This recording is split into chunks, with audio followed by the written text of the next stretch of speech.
জিনিসপত্রের দাম কেমন লাগে? হ্যাঁ বলেন, শান্তি আছে? ঘরে শান্তি আছে?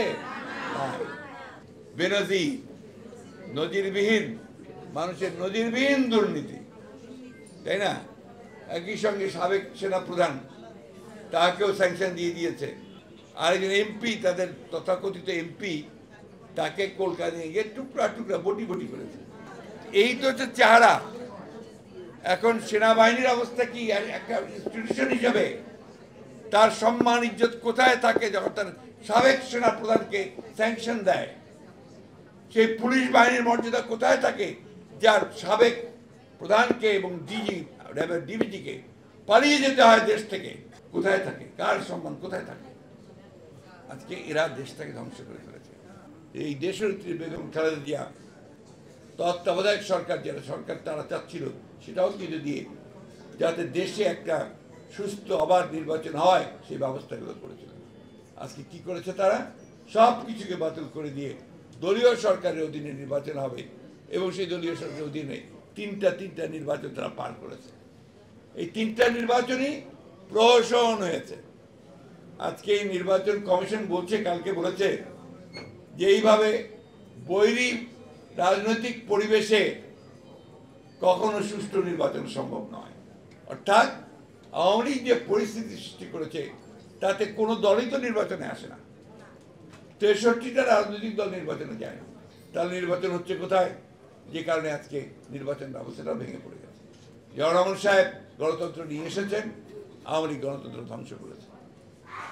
বেগম জিয়ার গণতন্ত্র নিয়ে এসে প্রতিষ্ঠায় রূপ দিতে চেয়েছেন, আওয়ামী লীগ সেটা ধ্বংস করেছে। আর আজকে গত 15 বছরে একটা দানবের মতো শাসন দিয়ে বাংলাদেশের শুধু রাজনীতিকেই ধ্বংস করেনি, সে অর্থনীতিকেও ধ্বংস করে ফেলেছে। তার প্রমাণ দেখেন, আপনারা আমার চেয়ে ভালো বলবেন। জিনিসপত্রের দাম কেমন লাগে? হ্যাঁ বলেন, শান্তি আছে? ঘরে শান্তি আছে? আপনার চিন্তাই করতে পারেন না। গ্যাসের দাম, বিদ্যুতের দাম, সবজির দাম, চালের দাম অবিশ্বাস্য।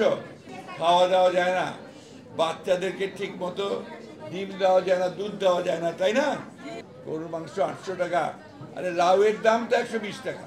আপনারা সবাইকে বলেন চুপ করে থাকবেন না, এটা শুধু বিএনপির দায়িত্ব না। এই মানুষকে তার নিজের প্রয়োজনে আত্মরক্ষার থেকে তাকে কথা বলতে হবে।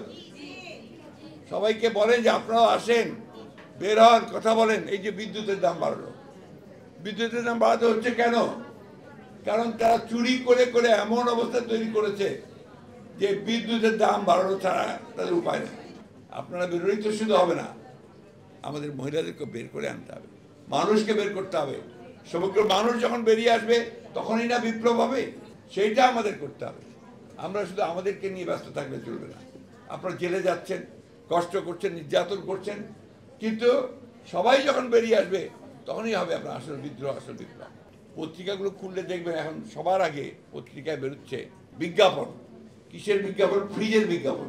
কেন? সামনে কোরবানির ঈদ আসতেছে, কোরবানির ঈদে আপনার গরু জবাই করবে আর আপনার ওই ফ্রিজের মধ্যে রাখবে। এটা কারা করতে পারে? বড় লোক, যারা ধনী তারা না। আজকে পত্রিকায় দেখলাম 2টা গরু বিক্রি হয়েছে পাবনা থেকে 40 লক্ষ টাকায়। একদিকে মানুষ খেতে পাচ্ছে না, ডিম কিনতে পারে না তার বাচ্চাদেরকে দেওয়ার জন্য, লেখাপড়ার খরচ জোগাতে পারে না, আর একদিকে মানুষ 40 লক্ষ টাকা দিয়ে গরু কিনছে। এটা কেন? কারণ এই দেশের অর্থনীতিকে এমন জায়গায় নিয়ে যাওয়া হয়েছে যেই জায়গায় সেই অর্থনীতি শুধুমাত্র গরিবদের গরিব করছে আর বড়লোকদের বড়লোক।